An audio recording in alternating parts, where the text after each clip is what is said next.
ওই আল্লাহকে ভুলিয়া কই গেছো? ওই আল্লাহর মোহাব্বত দিয়া সামনে আগাও।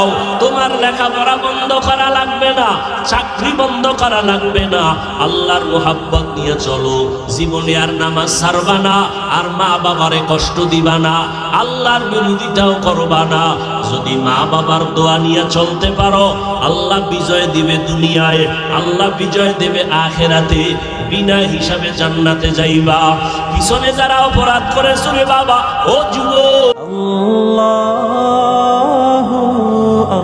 আল্লাহু আল্লাহ।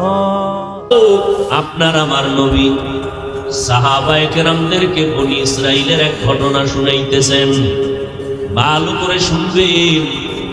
আল্লাহ নবী বলেন, ও সাহাবায়ে কেরাম, বনি ইসরাইলের ভেতরে একজন বড় ইবাদত করনেওয়ালা বান্দা, এত বেশি ইবাদত করতেন, তার 24 ঘন্টা আল্লাহর ইবাদত ছাড়া কোনো কাজ নাই। ইবাদত করতে গিয়া এক সময় তার অন্তর এতটা মজবুত হয়ে গেল, চিন্তা করে দেখলো, মানুষের মধ্যে যদি থাকি আমার ইবাদতের মধ্যে ঘাটতি আসে। যতক্ষণ ইবাদত করি ভালো, ইবাদত করে বাইরে নামলে, মানুষের মধ্যে ঢুকে পড়লে, তখন আমার ইবাদতের মন মানসিকতা নষ্ট হয়। আল্লাহর বান্দা চিন্তা করিয়া সিদ্ধান্ত নিল, আমি আর লোকালয়ে থাকবো না, নির্জন জায়গায় গিয়া একতাবদ্ধ হইয়া একনিষ্ঠতার সাথে এক ধ্যানে আমি রবের ইবাদত করব। এই চিন্তা করিয়া আল্লাহর বান্দা সিদ্ধান্ত নিল, জঙ্গলে যাইয়া একটা পাহাড়ের চূড়ায় উঠল, কোন রকম একটা ছোট ঘর বানাইয়া আল্লাহর বান্দা ওই ঘরের মধ্যে ইবাদতে মগ্ন হয়ে গেল। এখন আর ডিস্টার্ব নাই, মনের মধ্যে কোনো পেরেশানি নাই, খানারও চিন্তা নাই, বাহিরে যাওয়ারও কোনো পেরেশানি নাই।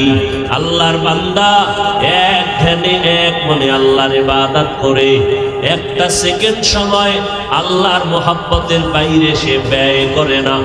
এতটাই আল্লাহর প্রতি তার মোহাব্বত গাঢ় হয়ে গেল।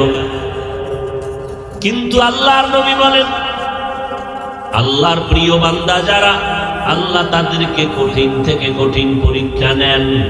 পরীক্ষায় যারা পাশ করবে তারা বিনা হিসাবে জান্নাত পেয়ে যাবে। আল্লাহর নবী বলেন, ওই বনি ইসরাইলের গোলাম পাহাড়ের চূড়ায় ছোট ঘর, ওই ঘরের মধ্যে ইবাদতে মশগুল, বাড়িতেও যায় না, পাহাড়ের নিচেও নামে না।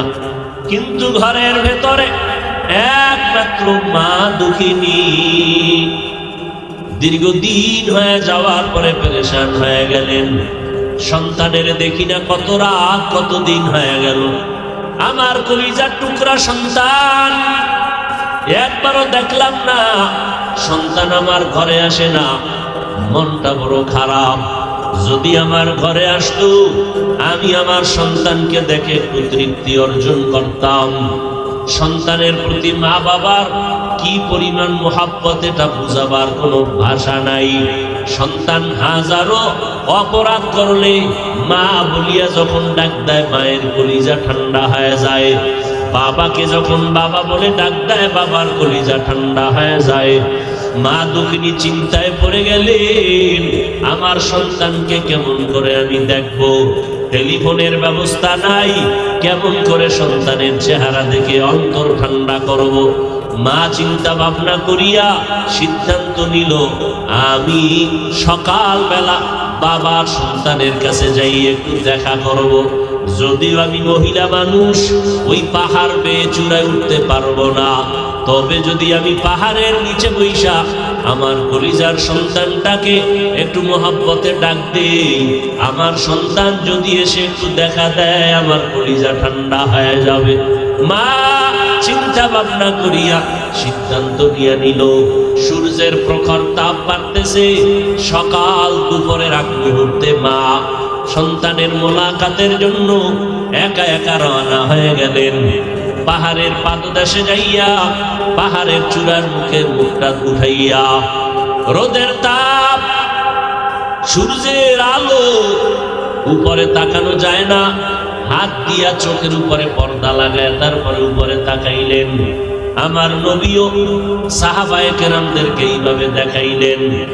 সন্তানের মা ওই পাহাড়ের নিচে বসে সন্তানকে সম্বোধন করে ডাকলেন, ও বাবা, তুই পাহাড়ের চূড়ায় আছো, আমি মা তোমার বিরহের বেদনায় হাজির হয়ে গেলাম, একটু সময়ের জন্য তুমি আমাকে দেখা দাও, ইবাদতে আমার কোনো বাধা নাই।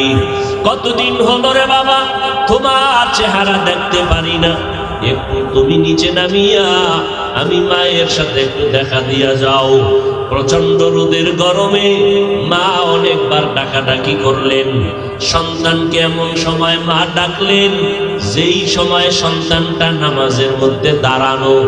সন্তান চিন্তায় পড়ে গেল, আমি এখন আমার মালিকের মহব্বতের বন্ধনে আবদ্ধ, আমার আম্মাজান ডাকতেছেন, আমি আমার মাওলার ডাকে দাঁড়াইয়া থাকবো নাকি মায়ের ডাকে সাড়া দিয়া নিচে চলে যাব। চিন্তা ভাবনা করিয়া সন্তান সিদ্ধান্ত নিল, আমি আমার মাওলার ডাকের মহব্বত থেকে আমি আলাদা হব না। সন্তান নামাজে দাঁড়াইয়া আল্লাহর মহব্বতে মশগুল হয়ে দাঁড়ায় রইল। মায়ের ডাকে সন্তান একবারও সাড়া দেয় নাই। দীর্ঘ টাইম মা দাঁড়াইয়া সন্তানের না পাইয়া মনের কষ্ট নিয়া বিমুখ হইয়া মা ঘরের মধ্যে চলে গেলেন। মনে মনে নিয়ত করেছেন, আমার কষ্টটা সন্তান বুঝলো না, যেহেতু বুঝেই নাই আর আমি সন্তানের কাছে আসবো না। মা ঘরে চলে গেলেন। ঘরের মধ্যে যাওয়ার পর রাতের বেলা ঘুমায়, মায়ের চোখে ঘুম আসে না। অন্তরের ভেতরে জ্বালা, অন্তরের ভেতরে মুহাব্বতের আগুন জ্বলতেছে। সন্তানটাকে না দেখলে কলিজা ঠান্ডা হবে না। একবার গেলাম, মা আবারও সিদ্ধান্ত নিলেন আর একবার যাই। সন্তান দেখিনি, আমার মোহাব্বতের ডাকে এসে আমার সাথে মোলাকাত করে। সন্তানের ডাকে মায়ের মোহাব্বতের টানে সন্তানের কাছে মা আর একবার রওয়ানা। মা হেঁটে হেঁটে সূর্য যখন তাপ দেওয়া শুরু করলো এই টাইমে চলে গেলেন। পাহাড়ের পাদদেশে যাইয়া মা আর একবার ডাক দিলেন, ও সন্তান, তুমি আমাকে সারিয়া ইবাদতের ময়দানে হাজির হয়েছো। আমি মায়ের অন্তরে কোনো দুঃখ নাই, তুমি ইবাদত করবা, আমি মায়ের কোনো বাধা নাই। তবে তুমি একবার একটু নিচে নেমে আসো, আমি মা তোমাকে না দেখে পাগলের মতো হয়ে গেলাম। একবার আইসা আমাকে মা বলে ডাক দাও, আমি মায়ের চেহারাটা দেখো, আমি মা তোমার চেহারাটা দেখে কলিজা ঠান্ডা করব। দীর্ঘ টাইম আজ মা দাঁড়ায় দাঁড়ায় সন্তানের ডাকে। মায়ার নবীও চোখের পানি ছেড়ে কাঁদেন আর বলেন, ও সাহাবায়ে কেরাম, আজও মা যখন ডাকছেন সন্তানটা আজও নামাজের মধ্যে দাঁড়ানো। ও সন্তানেরা, ভালো করিয়া শুনিয়া নাও, ওই মায়ের মোহাব্বত ভাষা নাই বুঝাবার মতো।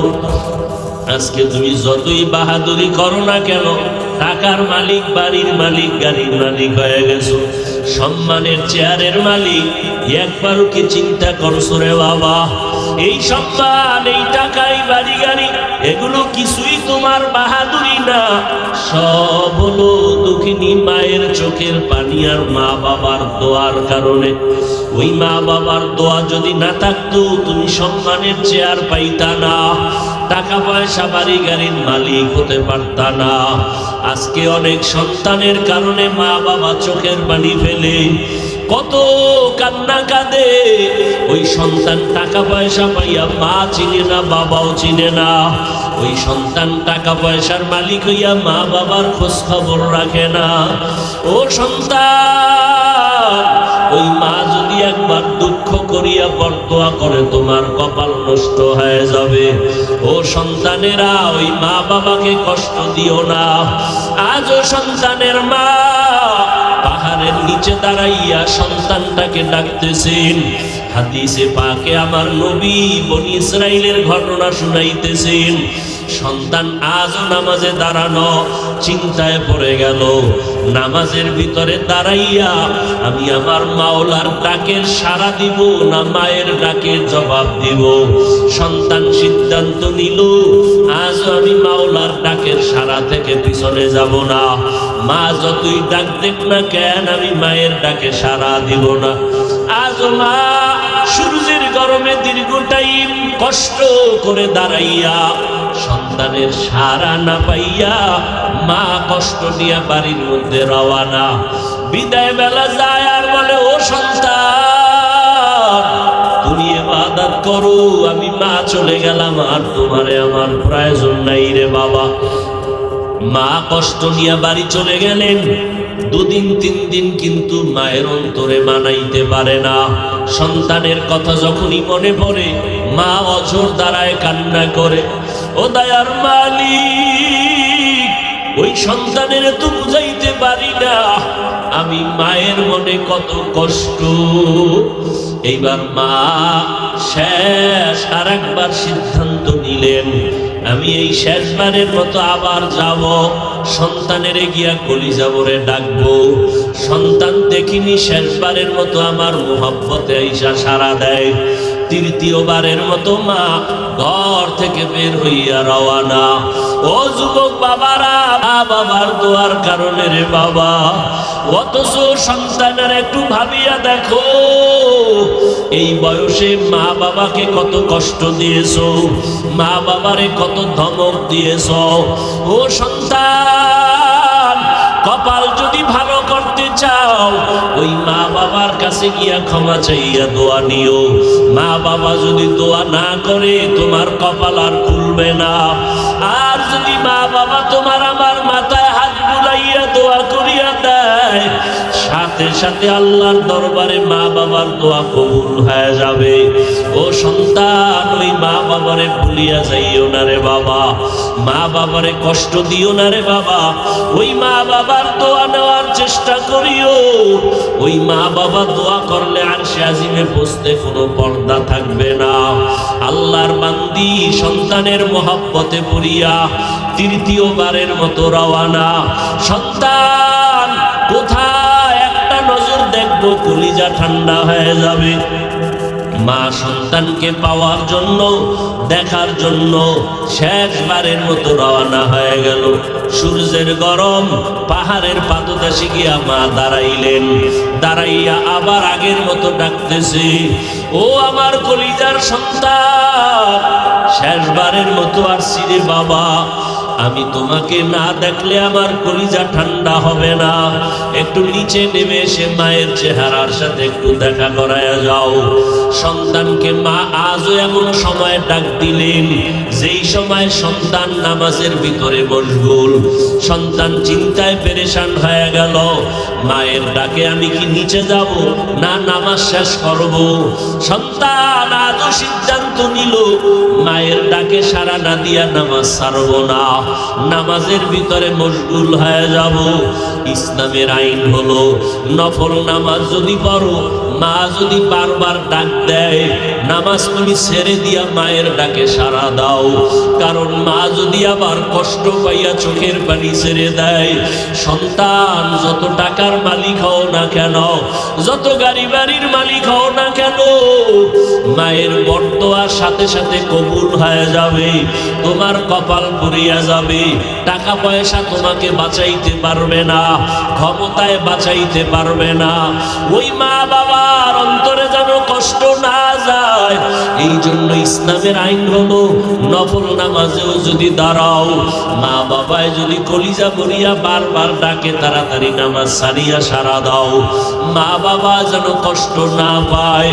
এরে নবীর উম্মতের দল ও যুবকের দল, আজও সন্তান মায়ের ডাকে সাড়া দেয় না। আজকে মা অনেক কষ্ট পেয়ে গেল।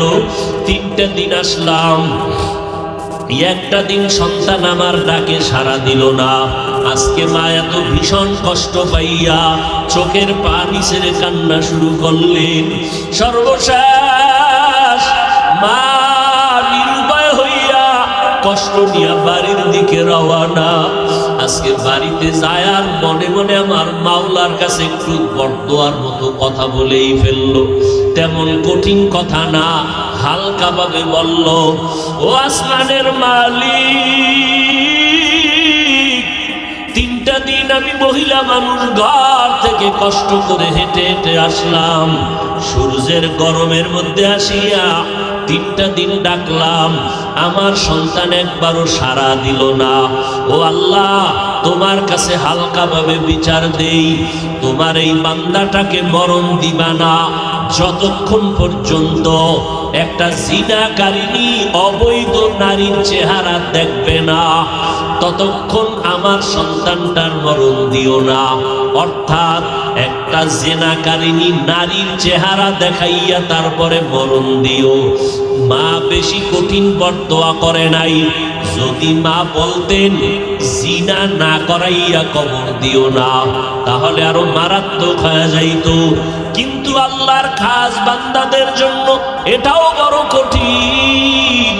একটা জিনাকারিনী বেগানার চেহারা দেখা বড় খারাপ কথা। মা এই কথা বলিয়া বাড়িতে রওয়ানা।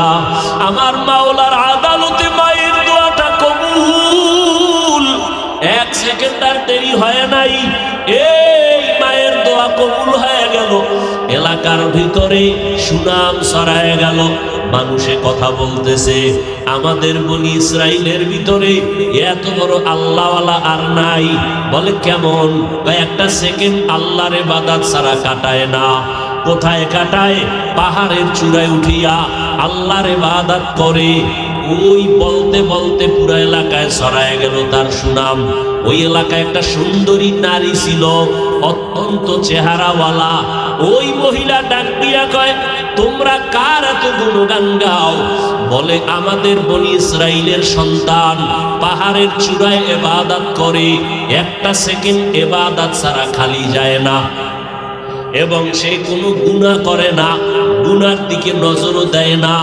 ওই মহিলা ডাক দিয়া কয়, তোমরা যতই গুণগান গাও, আমি একজন নারী, তারে গুনার দিকে নিয়ে যাইতে পারবো। আমার চেহারাটা দেখলেই সে পাগল হয়ে যাবে। এইবার সবাই কয় পারবা না। মহিলা কয় চ্যালেঞ্জ দিলাম, আমি পারবো। ওই বান্দাকে আমি আমার দিকে নজর ফিরাইতে, আর আমার দিকে যখন নজরটা ফিরে যাবে, ইবাদতের লাইন কেটে যাবে। বেগানার দিকে তাকাইলে মাওলা কলবের দরজা বন্ধ করে দেয়।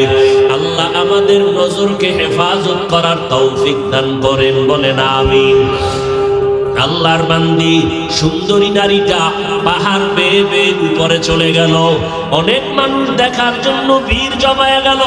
এমন সময় ওই সুন্দরী নারীটা যখন আল্লাহর বান্দার ইবাদতখানার মধ্যে গিয়া ঢুকলো, এমন একটা টাইমে ঢুকছে যেই টাইমে আল্লাহর বান্দা নামাজে দাঁড়ানো। মহিলা ঘরের ভিতরে একা, আর ইবাদত করনেওয়ালা সন্তানও একা, আর কেউ নাই।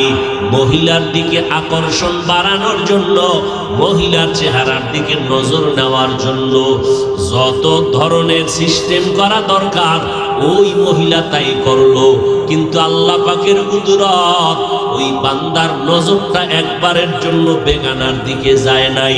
মহিলা হাজারো অপচেষ্টা করিয়া ব্যর্থ হয়ে গেল। ইবাদতের বান্দাটা একটা নজর ওই বেগানার দিকে দেয় না। মহিলার ভিতরে জিদ বেড়ে গেল, রাগ আরো বেড়ে গেল। ওরে আল্লাহর বান্দা, ভালো করে বুঝো, যারা মাওলার খাঁটি গোলাম, আজকে তুমিও মুসলমান, আমিও মুসলমান। তোমার আল্লাহ আমার আল্লাহ এক, তোমার নবী আমার নবী এক, তোমার কোরআন আমার কোরআন এক, তোমার কালেমা আমার কালেমা এক, নাকি আলাদা? তোমার ধর্ম আমার ধর্ম, তোমার কাবা আমার কাবা, তোমার দুনিয়াতে আসা, দুনিয়া থেকে বিদায় তাও হবে এক, কাপড় হবে 3টা, কালার হবে আলাদা। কথা কও, কালার হবে এক। তুমি তুমিও মুসলমান আমিও মুসলমান, আজকে তোমারে পাও দইরা দইরা বয়ান কেন করা লাগবে? আজকে তো হিন্দুদেরকে বয়ান করা দরকার ছিল, খ্রিস্টানকে বয়ান করা দরকার ছিল, কারণ তোমাদের এই উত্তরবঙ্গের ভিতরে দলে দলে মুসলমান খ্রিস্টান বানায়, টাকা পয়সা দিয়া কাদিয়ানি বানায়, তাদেরকে বয়ান করা লাগতো। অথচ 12 মাসের একটা দিন বন্ধ নাই, মুসলমানের পাও ধরে ধরে বয়ান করা লাগে, এরপরও লাইনে আনা যায় না। তুমিও মুসলমান আমিও মুসলমান, তোমার আল্লাহ আমার আল্লাহ এক, তোমার আমার নবী এক, কালেমা এক, কোরআন এক, হাদিস এক, নবী এক, কাবা এক। অথচ তোমার দাড়ি রাখতে লজ্জা লাগে, আমার দাড়ি কাটতে লজ্জা লাগে, তোমার টুপি মাথায় দিতে লজ্জা লাগে, আমার টুপি মাথায় না দিলে লজ্জা লাগে, তোমার পর্দা করতে লজ্জা লাগে, আর আমার পর্দা না করলে লজ্জা লাগে, তোমার মসজিদে ঢুকতে লজ্জা লাগে, আর আমার মসজিদে না ঢুকলে লজ্জা লাগে। তুমি আজকে প্যান্ট শার্টটাই পরো, কত মজা, লম্বা জামা পরতে লজ্জা পাও, আর আমি লম্বা জামা না পরলে লজ্জা পাই। বলো, তুমিও মুসলমান আমিও মুসলমান। ও বান্দা, তুমিও পানি পান করো আমিও পানি পান করি। আজকে তুমি বাম হাতে পানি পান করো আর আমি ডান হাত ছাড়া পান করি না। তুমি আজকে যুক্তি দিয়ে এরপরে আমাকে বসায়া দাও।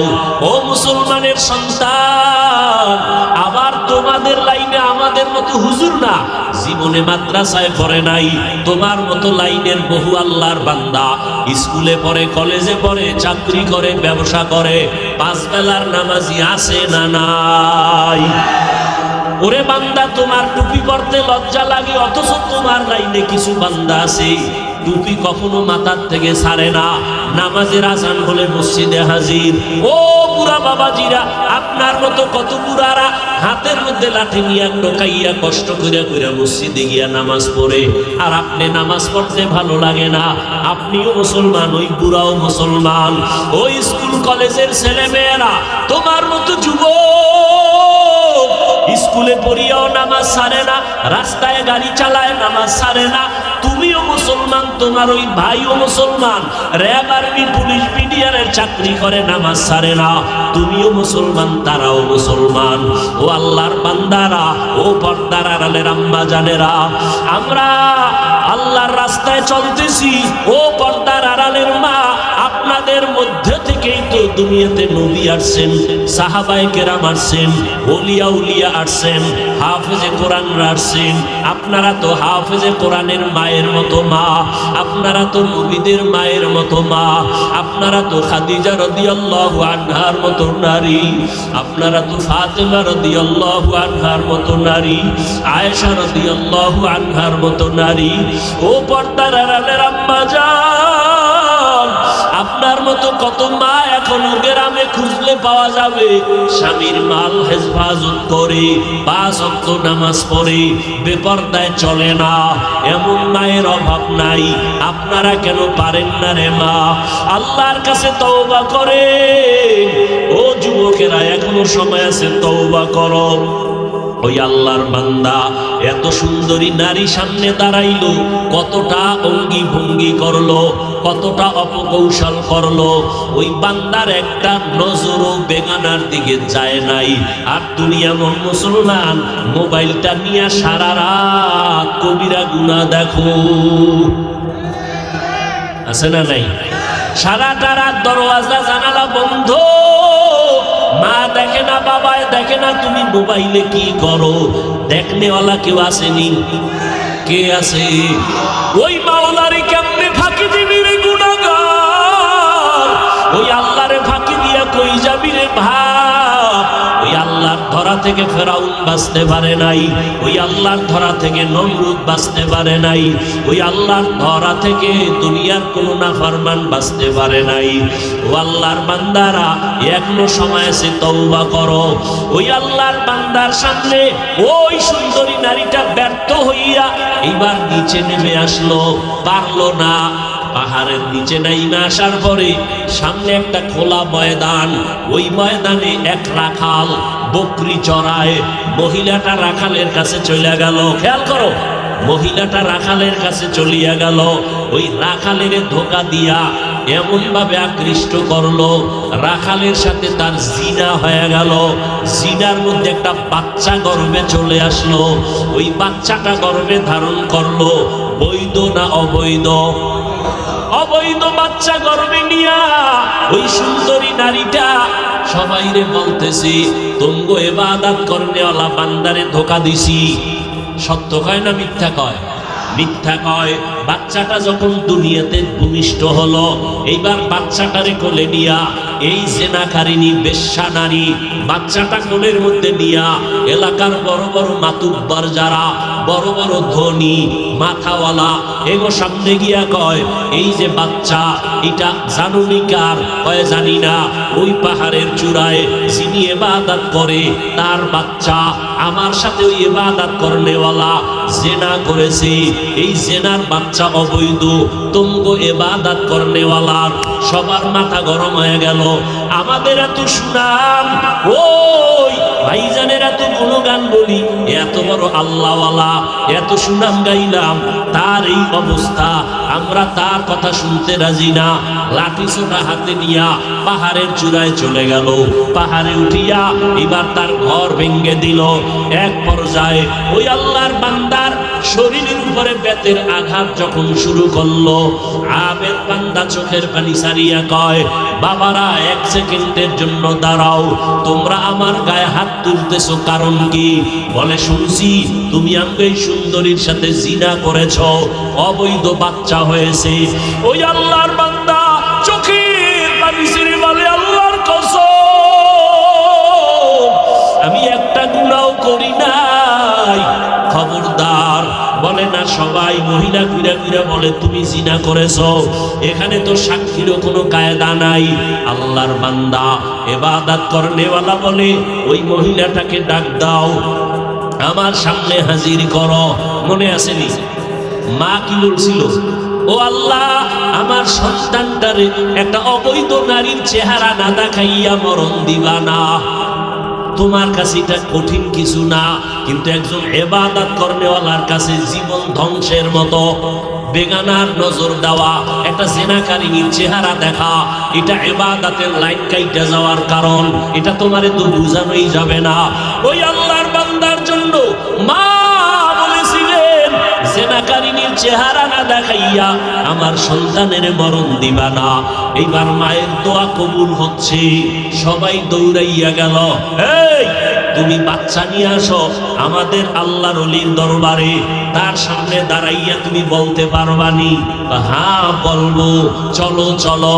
এবার নিয়ে যখন রওয়ানা, পাহাড়ের উপরে উঠিয়া হাজারো মানুষ, ওই সুন্দরী নারী বাচ্চা নিয়ে দাঁড়ানো। ইবাদত করনেওয়ালা চোখের হেফাজতের জন্য লোকালা বাদ দিয়ে আসছে পাহাড়ের চূড়ায়।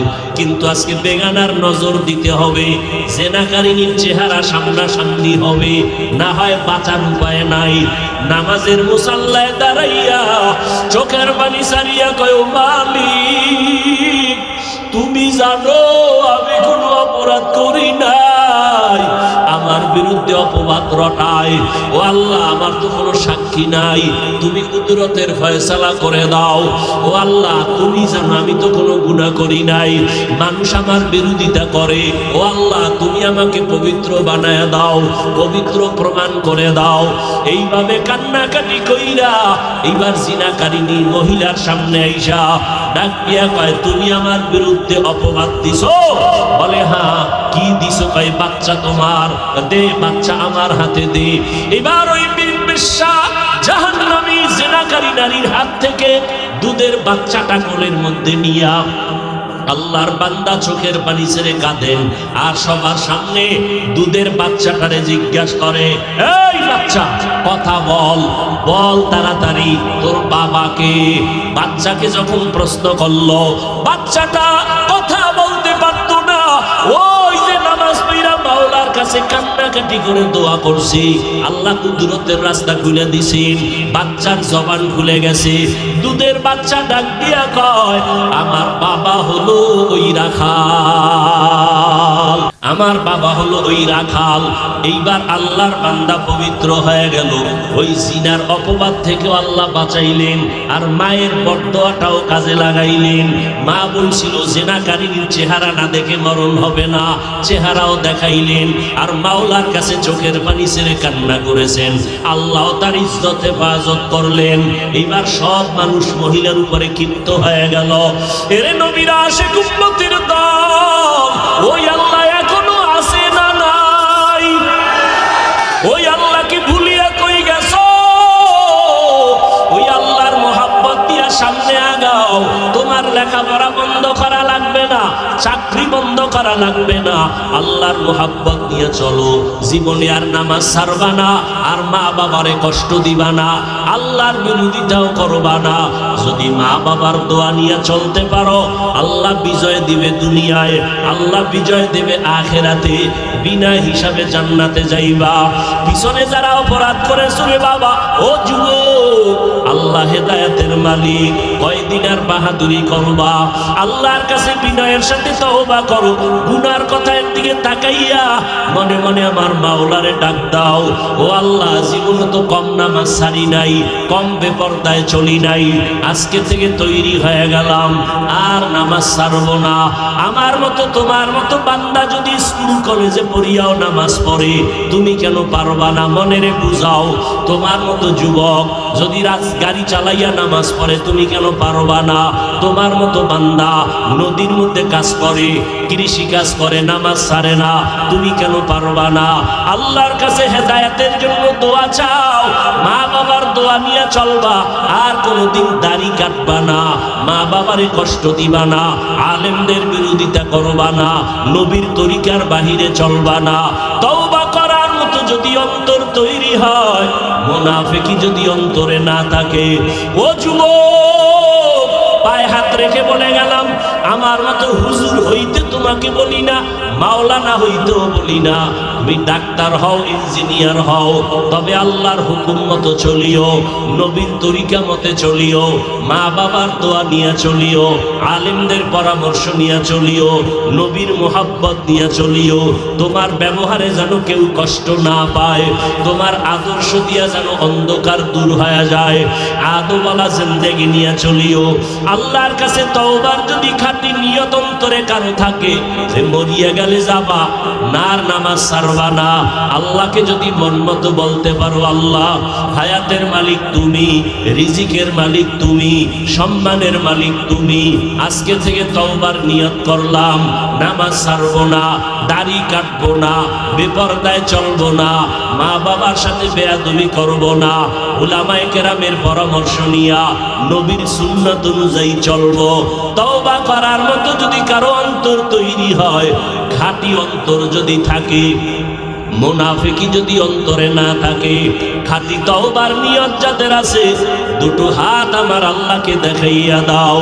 আয় আল্লাহ, আমরা তওবার নিয়তে হাত তুলেছি, হাতগুলো কবুল করে নেন, তওবা কবুল করে নেন, তওবার উপরে মজবুত হইয়া চলার মতো তৌফিক দান করেন, আমিন।